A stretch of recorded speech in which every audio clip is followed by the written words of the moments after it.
Today, how to respond to recent UFO sightings. Wow. Are UFOs and aliens from outer space real? And if so, who are they? Let's begin with a word of prayer and ask God to help us. This has been a hard week for us because I think Satan has really been causing problems in our family, and just with not always personal things, but I'm changing a very expensive clock that I have hung on the wall. And you know what? It fell off the wall and broke. That was standing still. Yeah, that was last night. A $700 clock, wall clock. So, Satan is at work. Yeah. So I hope that all of you have a good day after the lesson. I pray the demons away. Okay. Father God, I just thank you for the opportunity to teach. I thank you for people who are really interested in your word, and especially in the topic we're looking at today, because this is a topic that most people don't talk about very much, especially from the pulpit or from the classroom, and yet I see so much of what we're going to be talking about within your word. And I pray, God, that I can bring that out very, very clearly today. So honor the teaching. And I ask, God, that you bless everybody here, protect us from the evil one, even as we talk about the occult and the New Age movement and things of that nature which are so much a part of Satan's agenda. So bless the lesson, bless the class. In Jesus' name, amen. The September 1st, 2021 issue of Newsweek magazine carried an article by Megan Gunn titled, "Modern Day UFO Sightings No One Can Explain." Well, she needs to be here and hear my lesson. Let me read part of the article from Newsweek. This past June, that is this year, for the first time in history, the U.S. government acknowledged the existence of unidentified aerial phenomena, also known as UFOs. So far, nothing has been attributed to extraterrestrial activity, but nothing has been ruled out either. 143 of the 144 UFOs reported by military planes remain unexplained. The last 75 years have been rife with similar reports from across the globe, some of which might get the toughest critics wondering what's really out there. She continues. UFO sightings are on the increase. In 2018, there were 3,395 sightings reported. In 2019, it was just short of 6,000. California leads all states with 485 in 2019, up from 165 the year before. I thought we lived in a crazy state. A 2021 Pew poll revealed that 65% of Americans believe that intelligent life exists on other planets and that they are a security threat to our national interests. Billy Crumb, he's a pastor of a church in Las Vegas. He's written a book called UFOs, The Greatest Last Days Deception. And I'm quoting from his book, which I have read. He says, while 95% of UFO sightings can easily be identified, it's the 5% that gives us the willies. So much has the media drilled into our heads that UFOs and aliens are real, that even people of faith now believe in their existence at an alarming rate. Polling data reveals. Get this now. I might even repeat it because I want this to sink in very clearly. More people believe in aliens than in the biblical God, and more people believe that aliens have visited planet Earth than believe that Jesus is the Son of God. Did you catch the impact of that? Yes. In fact, ufology, which is a study of UFOs, has effectively become a new religion for 21st century where people now believe that aliens will save them, not God. Salvation is in the doctrine of ufology, which we're going to get into, not in the Lord Jesus Christ. You see why it's important that we spend some time on this? Now, Crone continues in his book. Add to this, Vatican astronomers have said in recent years that they believe there is no conflict between believing in God and in the possibility of extraterrestrial brothers. In fact, Pope Francis stated he would be willing to baptize an alien. I heard something there I won't repeat. Another survey of people from various church backgrounds put out by the Pacific Lutheran Theological Seminary concluded that their faith would not be affected in knowing that aliens from outer space existed. In fact, a response of many was this: I'd share a pew with an alien any day. And you notice there's some difference here in these surveys that are taken. And one, this is the idea that they are a threat to our national security. And then on the other hand, hey, I'll share a pew with one. See? Some believe that the prophet Ezekiel took a ride in a flying saucer when a spaceship identified as wheels within wheels carried him from Babylon to Jerusalem. You read about this in Ezekiel chapter 1. Now let me be clear.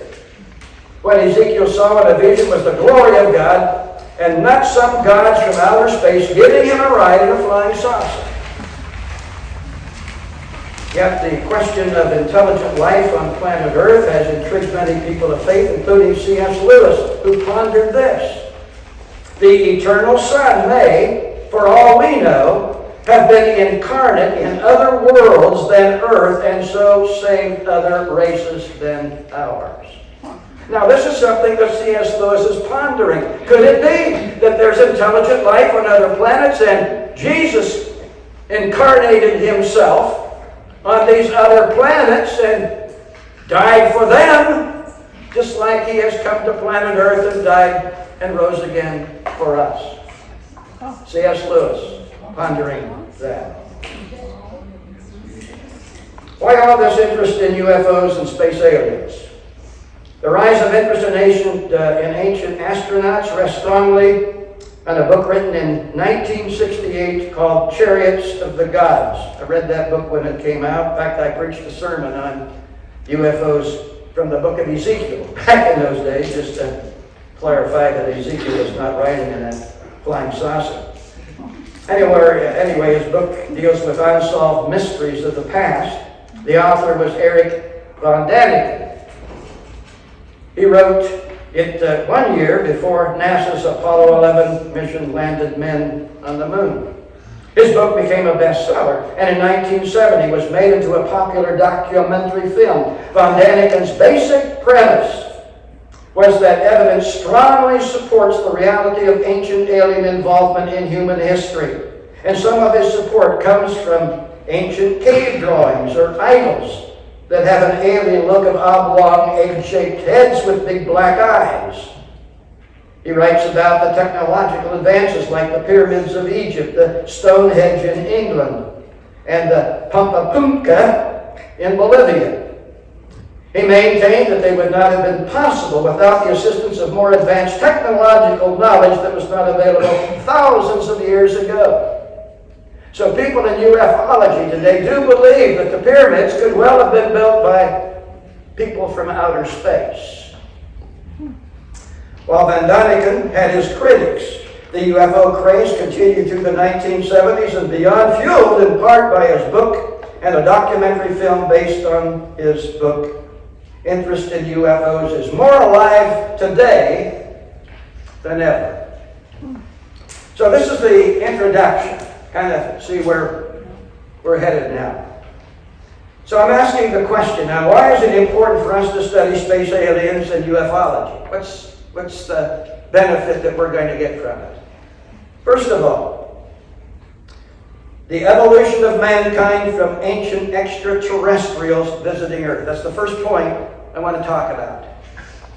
Science is very interested in proving the existence of extraterrestrials in an explanation for human life on Earth. The theory is called panspermia. The belief that life on Earth did not come about by a chariot god, as we were told in the book of Genesis, but instead was seeded by extraterrestrials. The possibility of panspermia was first introduced by co-discoverer of DNA, Francis Crick. Atheist Richard Dawkins, in his book, The God Delusion, or certainly the author of that book, lends credence to Crick's viewpoint. This is a convenient way of dismissing the biblical account of creation. They did this with no empirical evidence, what modern science is supposed to value. Secular scientists like Crick and Dawkins need some explanation for the origin of life on Earth. So they make their case for ancient aliens who millions of years ago visited our planet and somehow seeded life on Earth or otherwise jump-started human evolution. So I want us to understand what we're talking about here when we deal with panspermia. Is that millions of years ago, these space aliens came and they dropped sperms on the Earth. And these sperms began to multiply into various forms of life. Evolution came about through all of this. And here we are today. We are all related to space aliens. See? They are our ancestors. That's what science is teaching today. They have to have some explanation for the origin of life on Earth. See? To them, any explanation is better than in the beginning God created the heavens and the earth. Now stop and think about this.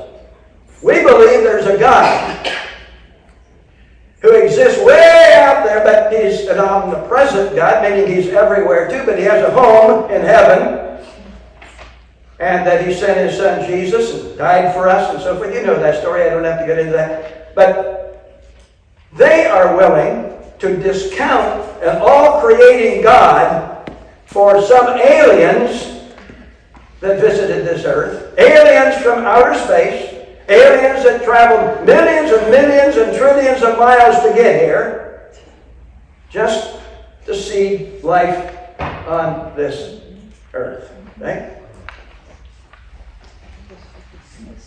Now, what I want you to understand is the theory of panspermia from visiting aliens does not get rid of God. It simply pushes the origins of life back further into the past. After all, if alien intelligence seeded or influenced life on Earth in some way, then who or what seeded or brought about alien life? You understand what we're saying here?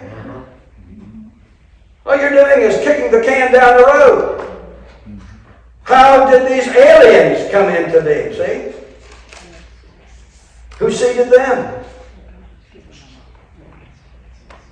So atheists like Crick and Dawkins, they hope that no one asks that question. Yet they have enthusiastically endorsed ancient aliens from outer space visiting planet Earth because it gives them some argument, however weak, to disprove God and give an answer to the origin of life on Earth. They know that ufology is popular with people. And it becomes a means to persuade more converts to become full-fledged atheists. So understand, one of the intentions behind this whole movement that we're talking about is to convert people into atheism. Understand? Yeah. Number two, let's talk about the encounters with space aliens. We're going to get into Scripture, but it's going to be more toward the end of the lesson. And the reason why, I've got to set things up. Okay? So we're kind of laying the case, and then we'll get to the Bible, okay? So you know where we're going with this. UFO sightings go back as far as 1600 BC in ancient Egypt in the annals of Pharaoh Moses III. His annals read, circles of fire in the sky, circles as bright as the sun, vary in size, numerous. Stench came from them. A bad odor like burnt flesh. is reported today by those who claim to have had close encounters with UFOs. It is also of interest to note that when there is an exorcism, particularly of somebody's house that was demon-possessed, when the demons leave, they leave behind them a foul odor like burnt flesh. Now, I've been involved in several exorcisms. In a home, for example, in La Fuente, I was asked to go there because a girl got converted through World Vision, or not World Vision, what's that place out in San Bernardino Hills? San Bernardino. Anyway, Young Life or something like that. She got converted. Yeah, we're going back a few years in time. But anyway, she got converted, went back to her home, and all kinds of hell broke out in the home. I mean, the ceilings are cracking, and there's pictures of rock stars in her bedroom, and they're becoming out in three-dimensional form, and they're laughing at her. And I mean, you have all this kind of activity taking place in the home. And so I was called to go and meet with this girl, and so I did. And I let the family know that we're going to pray throughout the entire house. But you had better get out of there, because if you don't get out of there, you're going to have a smell that is going to be like burnt flesh. You won't like the stink. And that's exactly what happened. That's exactly what happened. What I'm saying to you right now is, people who have had a close encounter with UFOs or extraterrestrials, they leave behind them a terrible stench. And the same kind of thing happens when people get exorcised of demons, especially their homes.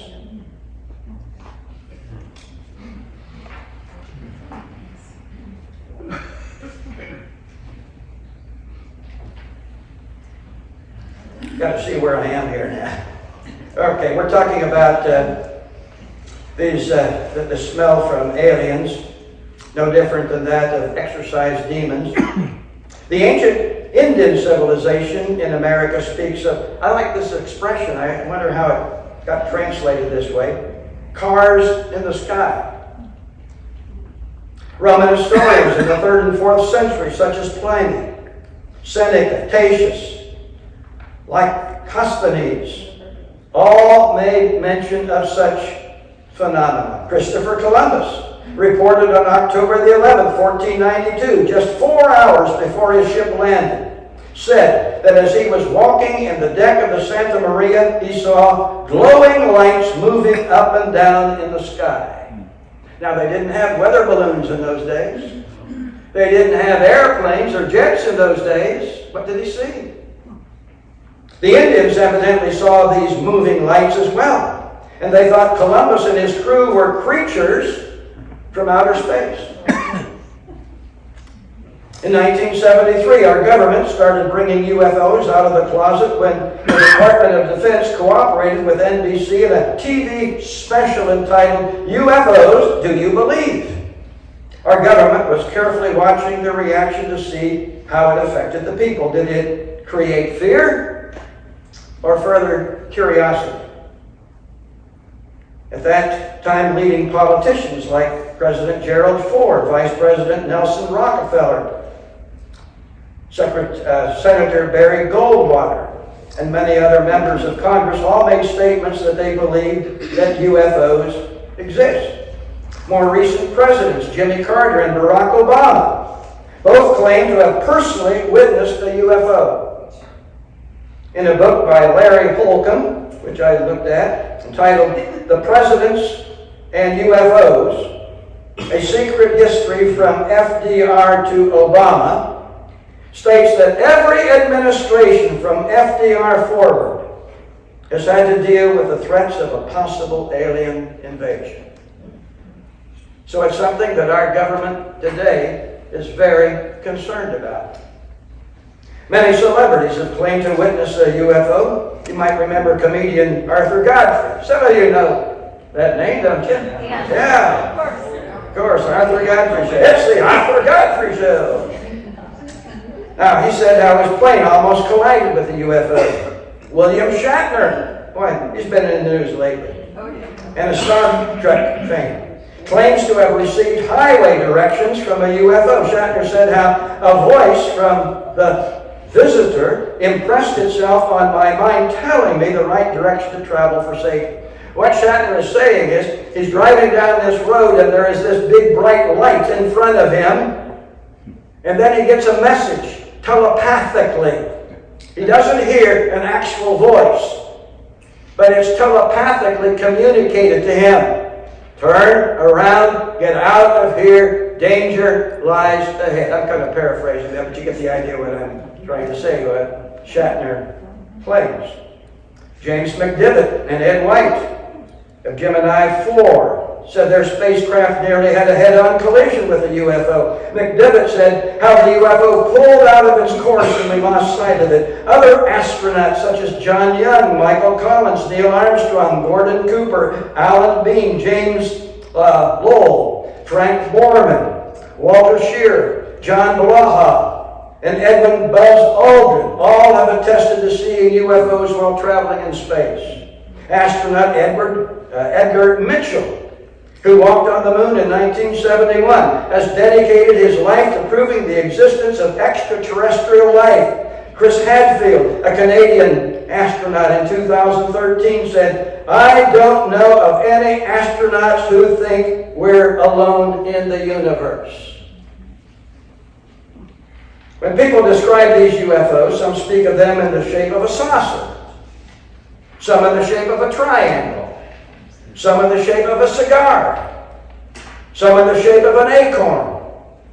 Some have been described as a giant ball of light, as a glowing orb, and as strange spiral lights.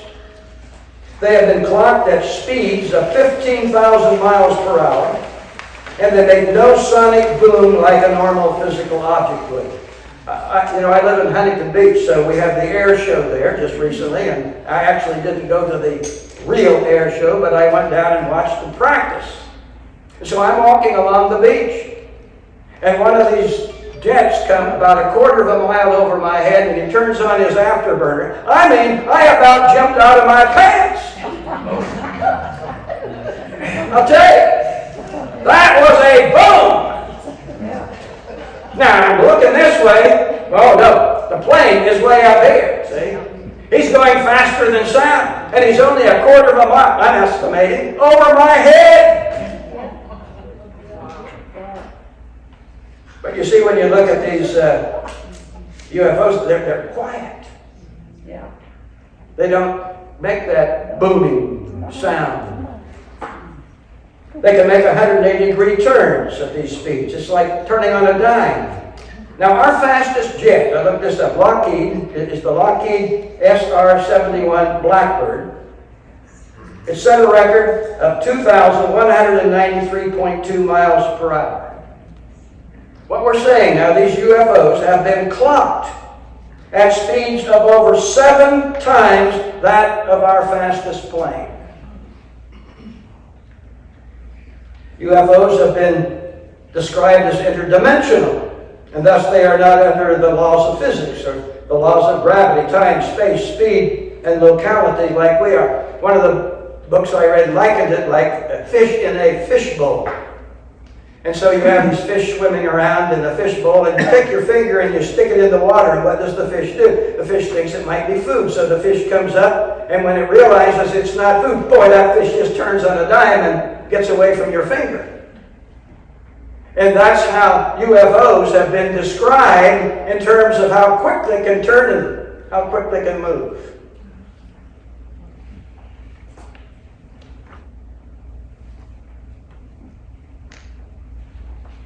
ufologist Jacques Vallée.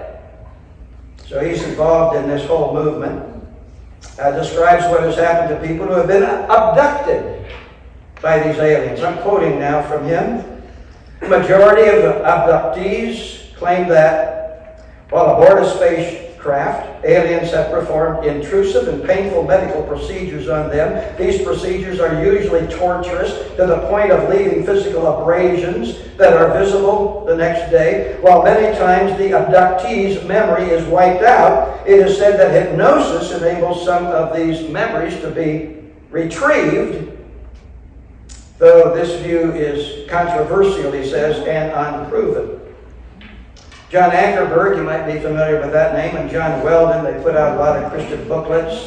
He has a booklet out which I've looked at, The Facts on UFOs and Other Spiritual Phenomena.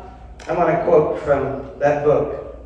Around the globe, there are tens of thousands of UFO entities, cases, thousands involving human abduction reports. These entities range in size, get this now, that we're talking about the size of a UFO. Or I should say extraterrestrial, be better here. These entities range in size from just a few inches to 20 feet. But usually they stand between 4 and 7 feet. They appear in forms that are human or humanoid, robot or animal-like, robot or animal-like, bizarre, or ghostly. Sometimes these entities exhibit deliberate hostilities toward humans, which have resulted in physical or psychological harm and even possession by the entity. Some people then claim that they've been literally possessed by an ET. Okay? Well, you can be possessed by demons. So, where are we headed with this, huh? I'm continuing from Ankerberg and Weldon's book here. Most of the time they say, they feign aloofness toward man.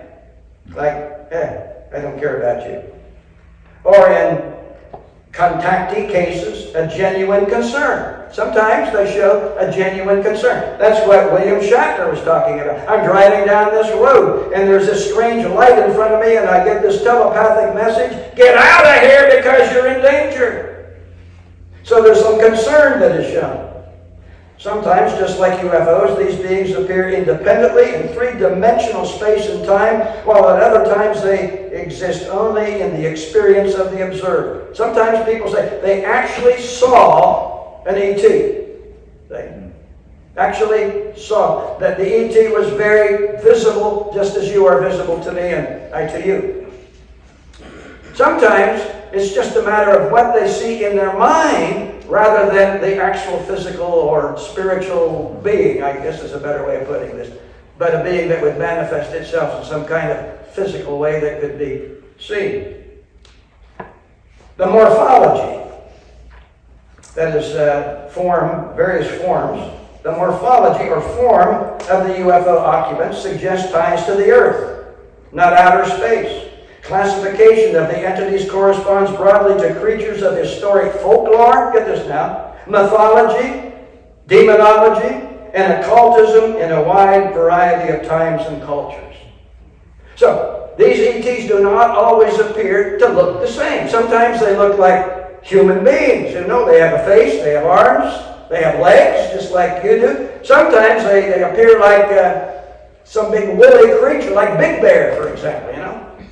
They come across as some kind of mythological creature, maybe a human being with a head of a bull or something like that. See? So they come across in all different ways. They're able to morph themselves into different forms, different shapes, from 2 inches high to 20 feet high.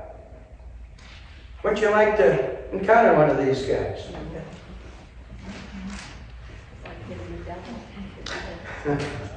The fact that UFO entities fit historic patterns of previously existing morphological types from many occultic traditions argue for their being indigenous to this planet. Hear that now? They're not indigenous to some outer space planet. They appear to be indigenous to this planet. Or our atmosphere, see? The devil is a polymorph. Now what do we mean by it? Well, here it is. and can mimic any form imaginable or change its size at will. What I want you to see is, as we'll go through this, angels can materialize into human-like beings, and we'll give you some biblical examples of that. We're going to be talking about demons that dwell in the atmosphere, and these demons can materialize into these ETs. And they can determine their own size. I want to be 2 inches tall. Hey, no, I'm too small. I want to be 20 feet tall. See? I want to look like a grizzly bear. Okay, I'll become a grizzly bear. I don't think we realize the power of Satan. I don't think we realize. This was Tony's sermon this morning. Just an excellent message that he had here today. And Tony is talking about, that we have to be strong because we are facing a demonic world that wants to destroy us as Christians. And I think, I will tell you, most churches would not have preached the sermon that Tony preached today. You would not hear that at blank church. You can fill in the blank.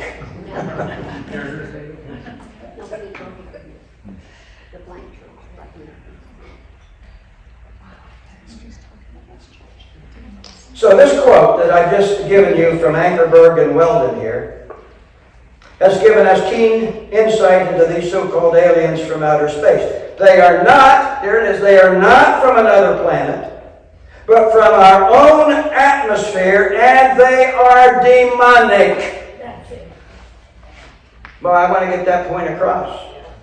These space entities are all part of Satan's deceptive plan to win mankind over to his worldview and away from God's biblical worldview. Okay, here's the next point I want to deal with. It's the entrance into New Age philosophy. I've been doing a lot of reading on the New Age movement because I wanted to really put this together with ufology, and I want you to see that what I'm calling ufology, and it's a religion, is just part of the New Age movement today, which is the fastest growing movement in the world today. And I believe, it is my personal viewpoint, that when the Antichrist comes and sets up his kingdom, the one world religion is not going to be Catholicism. It's not going to be Islam. It's going to be the occultic movement of the New Age. So, we're talking about something very relevant here in terms of Bible prophecy. Okay, let's talk about the entrance now into the New Age philosophy. Stephen Bancars and John Peck, here's one of the books I read on this topic, wrote The Second Coming of the New Age, and he tells us one of the biggest attractions of the New Age spirituality is what it teaches about extraterrestrials. Then they say that his teachings, or that this teaching rather, that is on extraterrestrials, this teaching on extraterrestrials is what drew both of these authors into the New Age movement. You see, you get interested in UFOs, and so you begin to study ufology. Follow me? Pretty soon, you're in the New Age movement. A major entrance into New Age thinking is one's fascination with UFOs and aliens from outer space. The author writes, while alien biology is generally regarded as vastly different from ours, yet similar in some ways, the alien spiritual teachings are understood as perfectly in line with the New Age. Isn't it strange that they come all the way, supposedly from outer space, to teach us the New Age movement? Well, the New Age movement's been around for a long time. In fact, it goes all the way back to ancient Babylon. The author said how UFOers usually teach a mishmash of Gnosticism. That's the spirit is good, but the flesh is evil. Jewish and Eastern mysticism and New Thought, emphasizing the divinity of man. Now, why is this? Wouldn't it be reasonable to assume, I'm quoting now from this book, this is a priceless quote here. Wouldn't it be reasonable to assume if aliens exist and they look different from us, and their belief system would be wildly different as well, would you think? Why would beings millions of light years away travel all the way here just to tell us they agree with Deepak Chopra?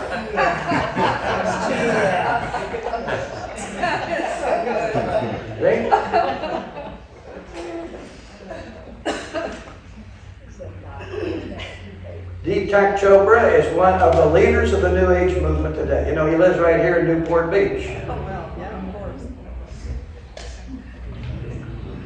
He's on Dr. Oz from time to time. Okay. Ufology has become its own religion. I'm reading now from Christian Research Journal. This is put out by Hank Hanegraaff, who's disappointed me in that he's gotten involved in orthodoxy, but the Orthodox churches. But anyway, that's good. The journal is talking about why people would view ufology as a religion. It's the whole purpose of the article. So I'm quoting now. Faced with a wave of claimed UFO contacts in the eyes of many, all religions will be obsolete. For them, no church, no temple, no synagogue could compete with direct guidance from otherworldly and presumably wiser and more advanced beings.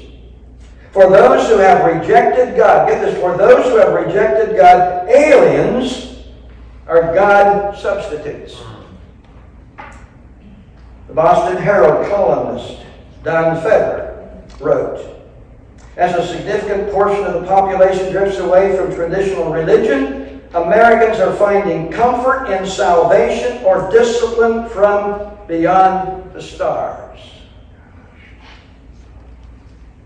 So now, what is this whole New Age teaching all about? So this is what people who are deeply involved in UFO, I mean, there are people who kind of have a little hobby of this. You understand that? And they don't really get into the theology of it. But there is a theology here.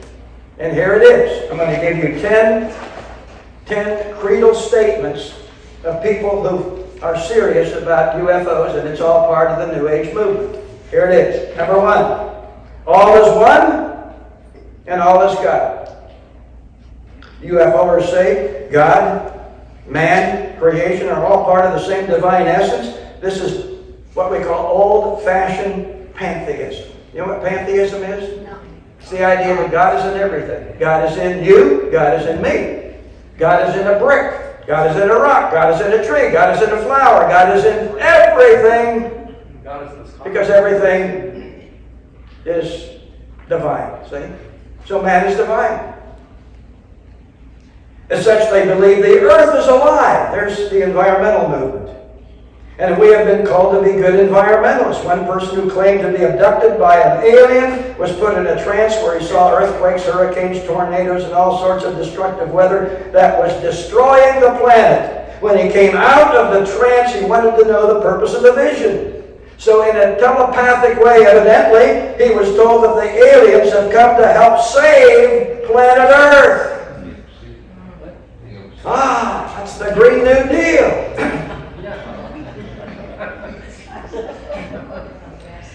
I got to take a swig after that.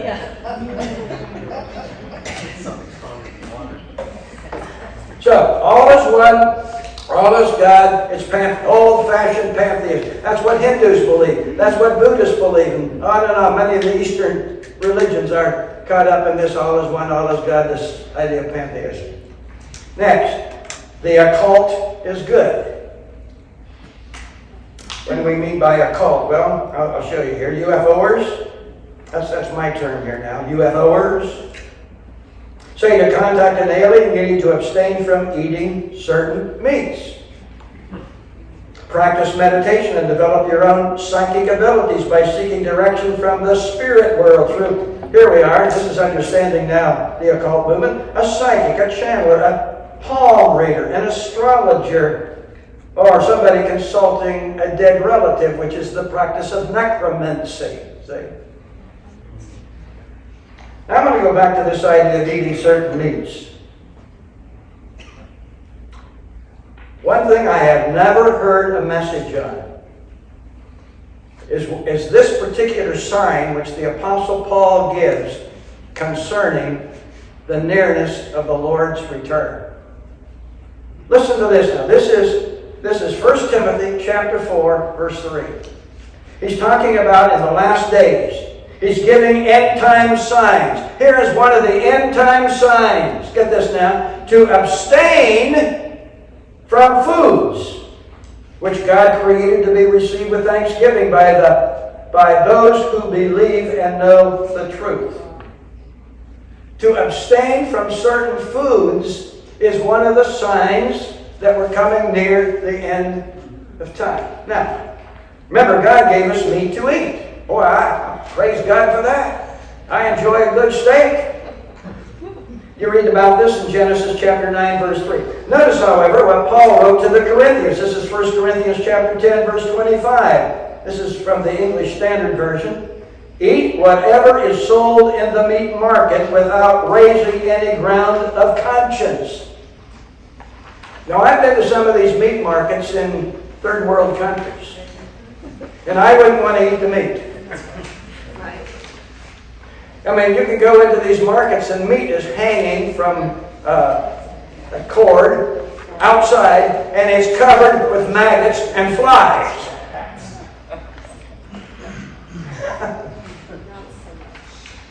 So I become a vegetarian in a moment. But the thing I want you to understand, and I really have picked this up in the study that I am preparing for you in the month of January, that the whole idea behind this new reset, one of the things behind the Great Reset movement, the World Economic Forum we're talking about here, and Klaus Schwab, who's headed this up for 50 years, he's the devil in human-like form. One of the objectives is to make Americans less on meat and more to become a vegan. Yeah, Bill Gates too. Yeah. They want to take protein away from us. They want to weaken us.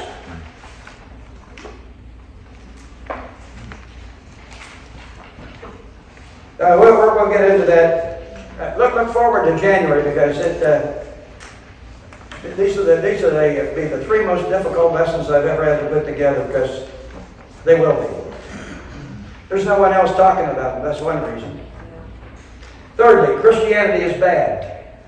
UFOers teach that Christianity is the biggest destroyer of the earth. We teach that man has dominion over the earth, and they teach the earth is a living being and is to be worshipped, not to be destroyed by carbon emissions.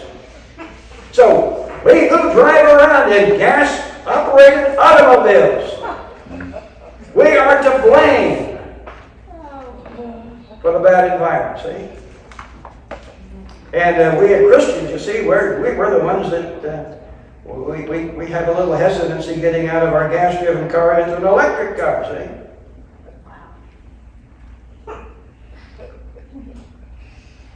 Christianity is outdated, they say. UFOers teach there's no such thing as sin. And we do not need to be saved. Man is God, and he saves himself through the occult, see? All people can become Christ. That's another teaching. UFOers believe that Jesus was a mere man who sought special enlightenment through occult practices that he received when he visited India between the ages of 12 and 30. Remember, there are those silent years of Jesus in the Bible. So you come up to age 12, and remember, Jesus is separated from his parents at the temple. And then finally, when he gets back with his parents, well, I'm going to be about my Father's business. Remember, 12 years of age. Then we don't read anything about the life of Christ until you come to age 30 and he begins his ministry. Or about 30, as Luke would put it. So what happened to Jesus between 12 and 30? Well, the occultists have an answer. He went to India. He got enlightened. He got involved in the occult movement. See? Some even go so far to say that he experienced astral projection. You know what astral projection is? Your spirit leaves the body.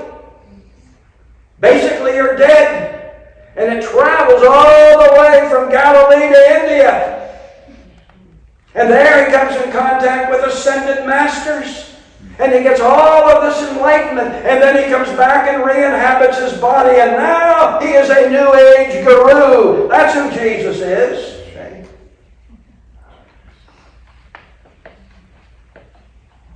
That'd be quite a trip. Now anybody can become Christ. That's what they're saying. That's just a title. Anyone can become an anointed one. All you need to do is get enlightened. And some gurus can do that, but primarily it's done through people known as ascended masters. These ascended masters are out there in space somewhere, and you have to have this astral projection. Whoop! You go out of your body and you get enlightened and you come back and you're a new person.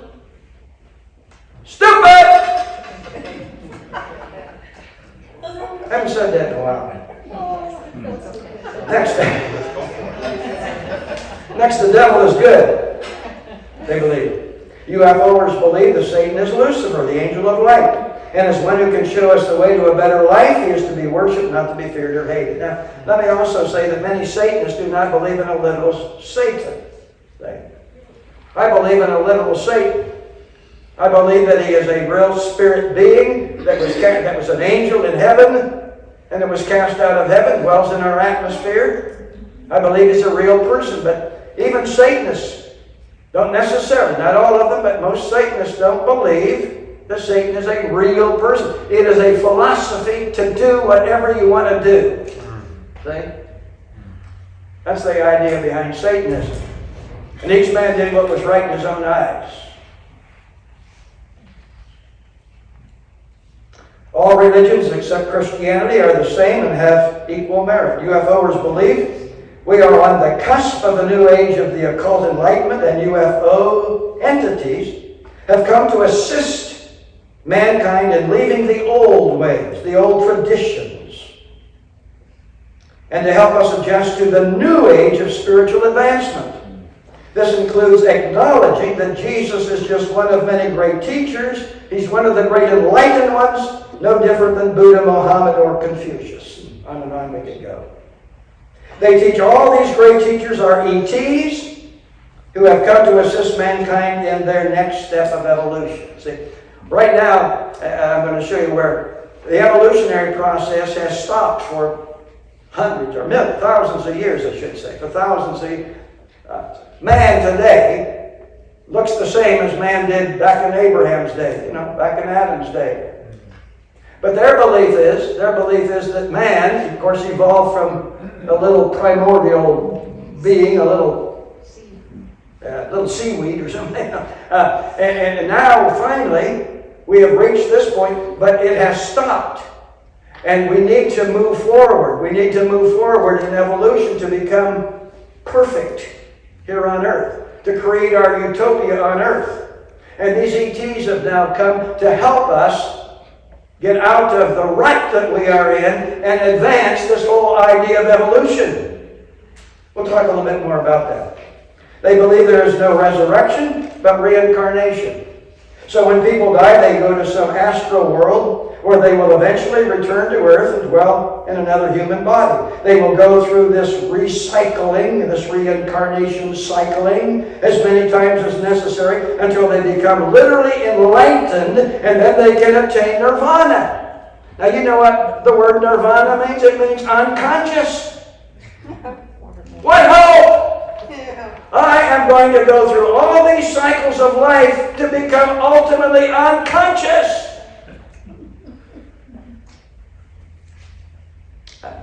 Why do people get excited about this stuff?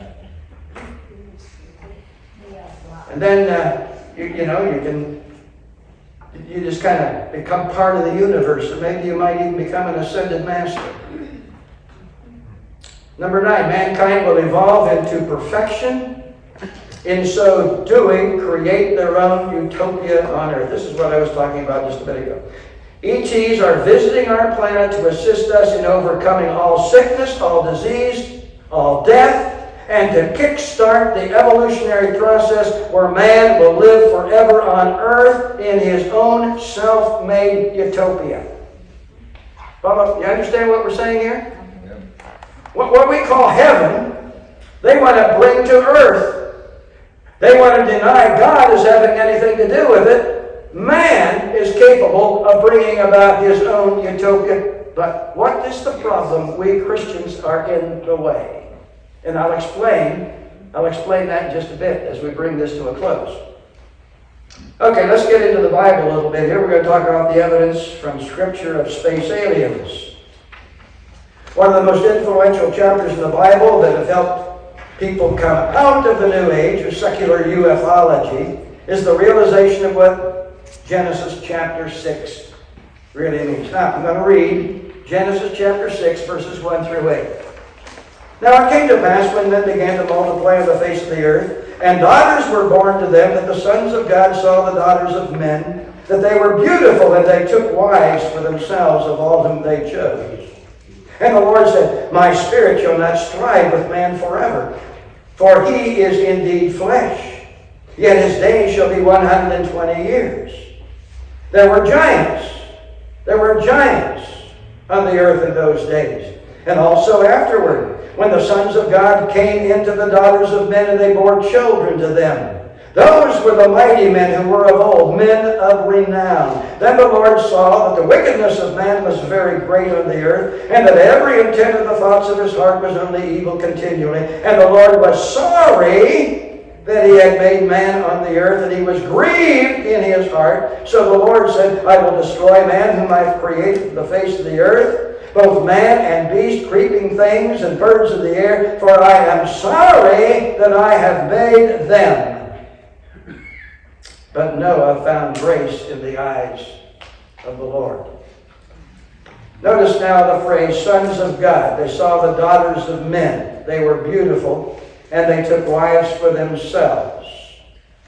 So the question now we're raising is, who are these sons of God? And I'm going to be very frank, they're angels. And we know this from the book of Job. Job chapter 1, verse 6. I read it now. Now there was a day when the sons of God came and presented themselves before the Lord, and Satan came also among them.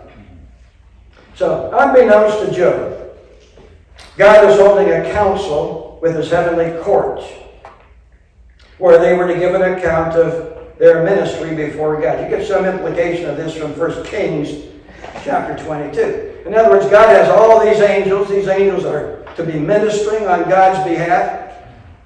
And evidently there were times when God calls all the angels of heaven together, and hey, we're going to give a little report as to how you're doing out there. And Satan now, who's already been cast out of heaven, is able to go back into heaven and join this council that's taking place. Or at least get somewhere close. And what does he do? He ridicules Job. He says, hey, wait a minute now. Let me talk about something here. I'm, kind of representing Satan now. Hey, God, did you ever consider this guy Job down there? Why he's such an upright and righteous man? The only reason why he is that way is because you blessed him too much. Hey. Now, I'm not getting into the book of Job. That's not my purpose now, or the talk the story. That's something for another time. But what I want you to see is there are these angels who are called sons of God that are having a conference with God when Satan interrupts it. Now, both the Hebrew text and the Septuagint, which is the Greek translation of the Hebrew Scriptures, both refer to the phrase sons of God. They're called angels, not sons of God. They're called angels. In the book of Job, the sons of God were good angels. In the book of Genesis, they were evil or fallen angels. We would call them demons. These fallen angels lusted over the beautiful women on earth. They then materialized, get this now, they then materialized into a human-like form and entered into these women, producing an offspring of giants called the Nephilim. Ever heard the word Nephilim before? Yes. The Hebrew word, nephal, means the fallen ones. It also refers to somebody who is a tyrant or a bully. The Greek Septuagint translates the Torah into Greek and renders these giants as earth-born.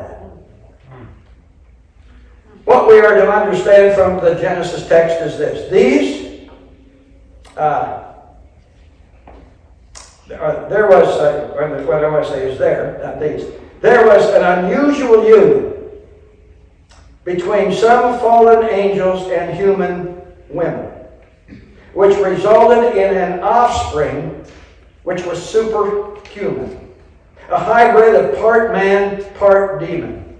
They were gigantic, violent, and very sinful. This was the underlying reason for the drastic judgment of the flood in the days of Noah. It was the Nephilim that were creating such evil on the earth that God said, I regret that I ever created man. I'm going to have to destroy it.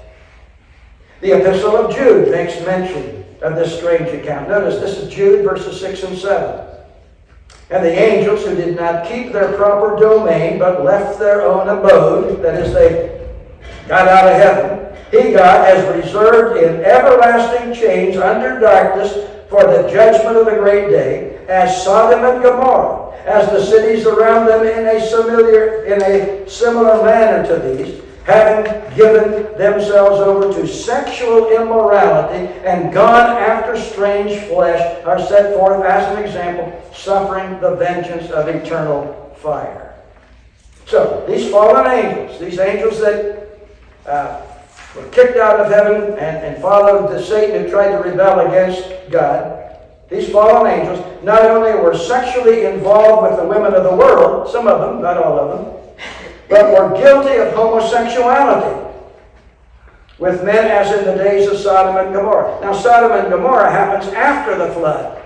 The Nephilim appeared before the flood. So the whole concept of Sodom and Gomorrah is brought up as an illustration of the activity of these fallen angels. They were involved not only sexually with women, they were involved sexually with men. Follow me?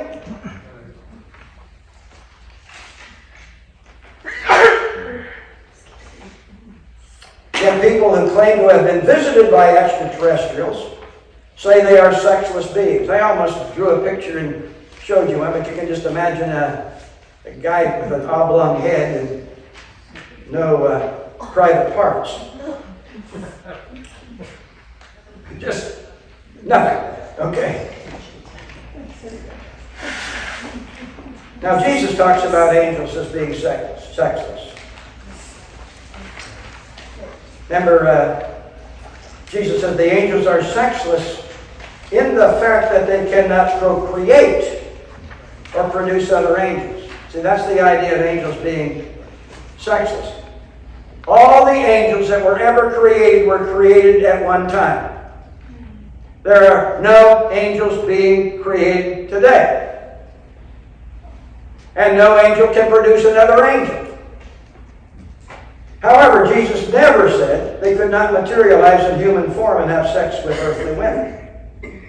How can we understand all of this? Well, angels, fallen or not, are sexless beings, are spirit beings. They have the power to materialize into human-like beings. Abraham, for example, entertained two angels that he thought were men on a journey, were tired and in need of food and rest, and he invited them into his home. They just looked like common travelers, but they were angels. The writer of Hebrews tells us, do not forget to entertain strangers, for by so doing some have unwittingly entertained angels. I wonder, has anybody here ever been entertained by an angel or have come across an angel? Ever had an experience? Talk about it later. I have never, but I've had people from my congregation come and tell me weird stories.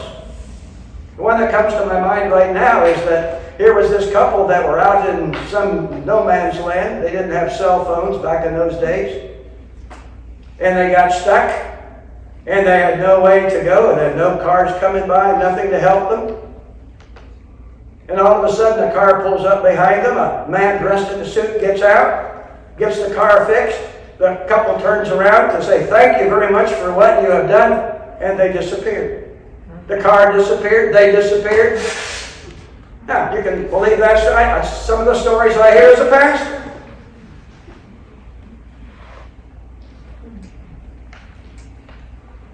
So some have entertained strangers who are angels.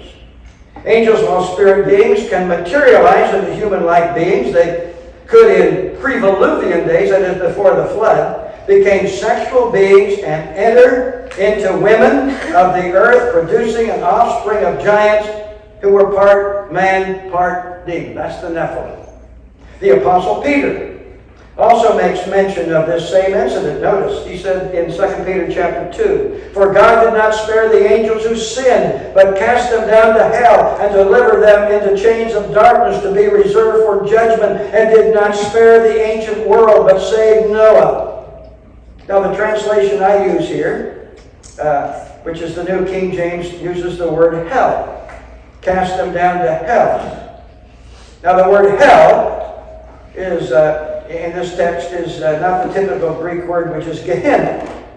The word here is the word Tartarus, and it is the only time it appears in the New Testament. Tartarus is a Greek term for the dark abode of woe, the pit of darkness in the unseen world. In Homer's Iliad, it is as far below Hades as the earth is below the heavens. Many theologians see Tartarus as the lowest section of hell, reserved for the devil and his angels, and currently occupied by the Nephilim and those angels that committed the evil in the days before the flood. There's an interesting verse in Isaiah chapter 26, verse 14, that speaks of tyrants who acted wickedly. So here's Isaiah. We'll get Isaiah today, after all. "They are dead," Isaiah writes, these tyrants. "They will not live. They are deceased." Now get this phrase. "They will not rise. Therefore you have punished and destroyed them and made all their memory to perish." Now there are Bible commentaries, Chuck Missler was one, who believed this was a reference to the Nephilim, that being in Tartarus, they will never be resurrected. However, Peter does tell us they were cast there to be reserved for judgment. So the question now becomes, how do we put this together? This is something I omitted from your notes. I'm sorry I did, but you might want to write down 1 Peter chapter 3, verses 19 and 20. Here's my explanation for this. I'm now looking at 1 Peter. I'm going to read it right out of the scriptures here. 1 Peter chapter 3, beginning at verse, I'm going to pick up at verse 18, because it begins a sentence. "For Christ also suffered once for sins, and just for the unjust, that he might bring us to God, being put to death in the flesh, but made alive by the Spirit." Now get this is the key verses now. "By whom also he went and preached to the spirits in prison, who formerly were disobedient, when once the divine long-suffering waited in the days of Noah, while the ark was being prepared, in which a few, that is 8 souls, were saved through water." What's Peter telling us here? Peter is saying, Jesus has died on the cross. He went where? To paradise. During the 3 days in which he was in the tomb, so to speak, his spirit was still alive in paradise, but he went and visited the spirits in prison. Yes. Who are those spirits he visited? Could it have been his form of judgment upon the Nephilim and upon the fallen angels that were cast into Tartarus that will never get out? In other words, their judgment was taking place in hell by Jesus himself. Do you follow what I just said? It seems like a very logical explanation of this verse. Anyway, that's something to think about. Strangely, we find the same type of events memorialized in numerous Greek legends and fables. That is the idea of intercourse between the gods and men, yielding half God, half man heroes, which were partially terrestrial, part celestial. Hercules, for example, is an example of this. Part God, part man. Some of the gods were said to have rebelled against their father Uranus. After a prolonged contest, they were defeated by Zeus and condemned to Tartarus. So this idea of Tartarus fits very much into Greek mythology. It is remarkable that these same legends are found in almost every ancient culture of the earth, from the Sumerians, the Assyrians, the Egyptians, the Incas, the Mayans, on and on we could go. The questions have been raised. Who built the ancient monuments? The Great Pyramid at Giza, Stonehenge, the face on planet Mars, if there is such a face. There are some scholars who believe they could be linked to the fallen angels and the Nephilim of old. I'm just telling you what some people are saying. I'm not preaching that as truth. Okay? It's not. The Bible certainly speaks of giants on earth in those days. Deuteronomy chapter 3 verse 11 states of the bed of Og, who was the king of Bashan. His bed was 14 feet long and 6 feet wide. The Philistine giant Goliath, whom David slew, was 9 feet 6 inches tall. When the 12 spies returned from spying out the land of Canaan in preparation for an invasion, they reported there were giants in the land that made them feel like mere grasshoppers. In fact, Numbers chapter 13 verse 33 talks about the descendants of Anak, and they came from the giants. And the word that is translated giants there is the very same word that we would understand to be Nephilim.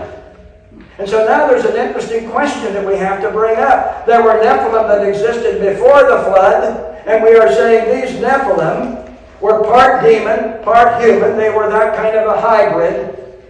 Did the spies who went to spy out the land and came back with a report of giants, and they referred to them as the Nephilim, are they the same Nephilim? See? I don't think so. I don't think so. That's just my opinion. God got rid of the hybrids, see? But what explanation would you give? You see people maybe that, you might be 5'2", and you're coming in contact with people who are 7 feet or more. Why? Hey, the Nephilim are there. So it becomes a byword for somebody who's a giant. Now that's just my understanding of it.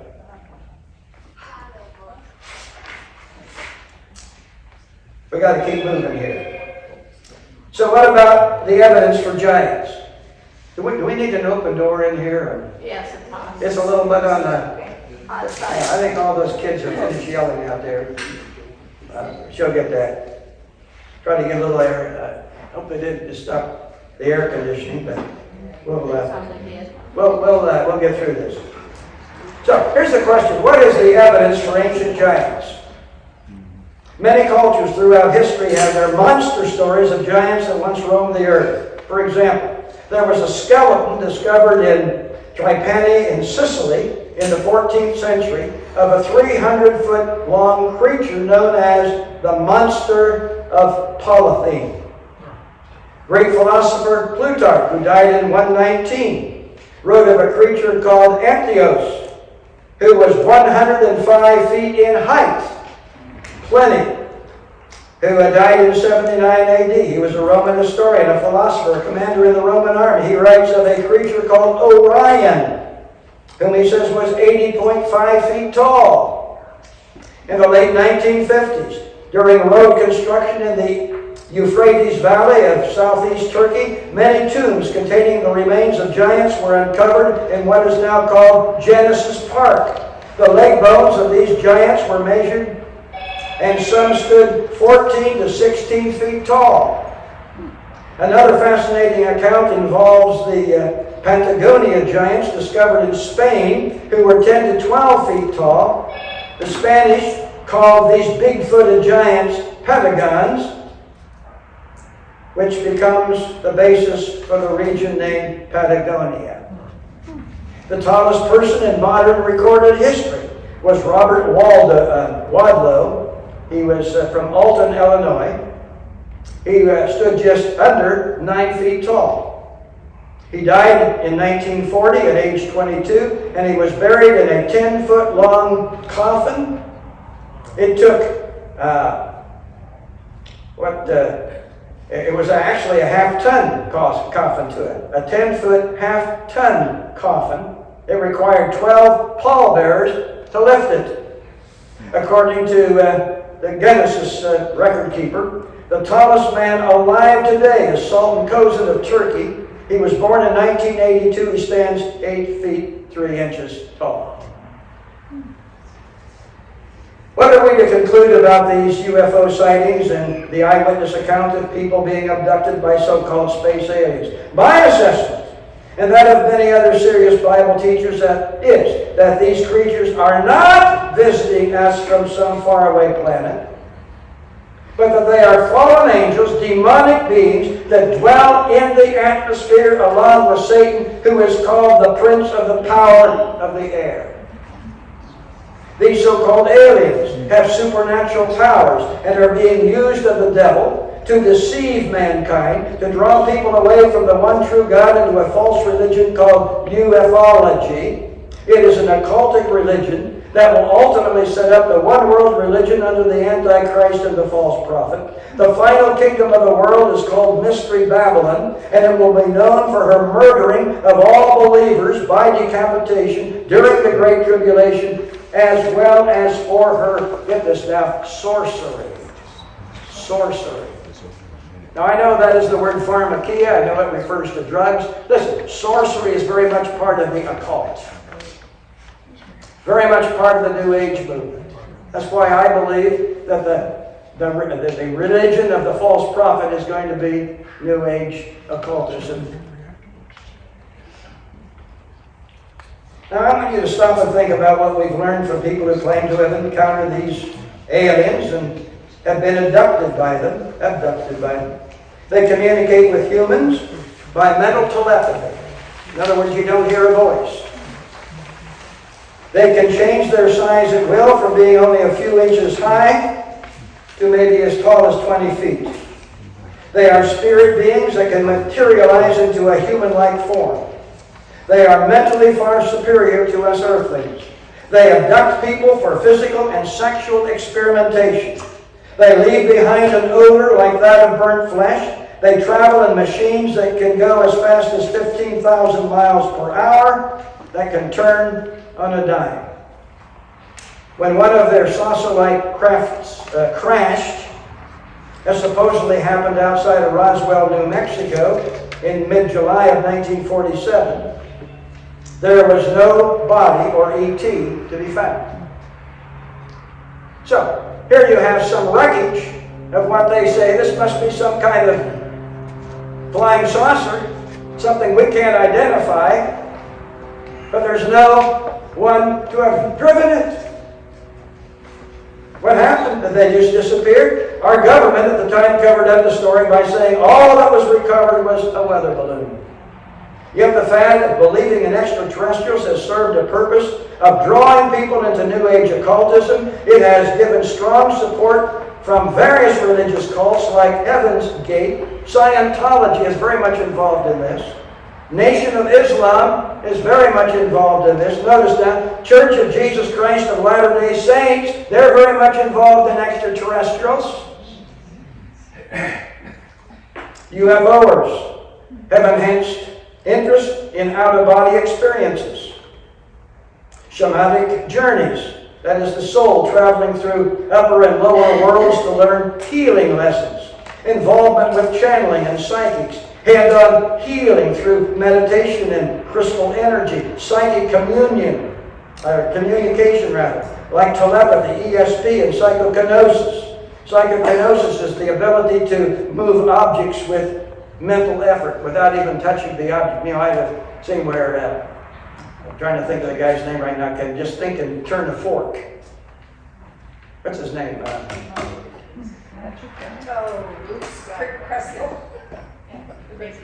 That one? Yeah. Anyway, just by mental operations that can move objects around. Those involved in ufology are also interested in witchcraft, cryptozoology, should be 2 O's there, like finding Bigfoot, for example. See? They like vampires, apparitions, and ghosts. It is a belief of mine that these ETs are demonic fallen angels who are invading our planet to turn people away from God, to denounce Christianity and get people involved in the end-time New Age religion. Jesus warned the last days would be, many will come in my name, saying, I am the Christ, and will deceive many. He further also said, but as the days of Noah were, so also will be the coming of the Son of Man.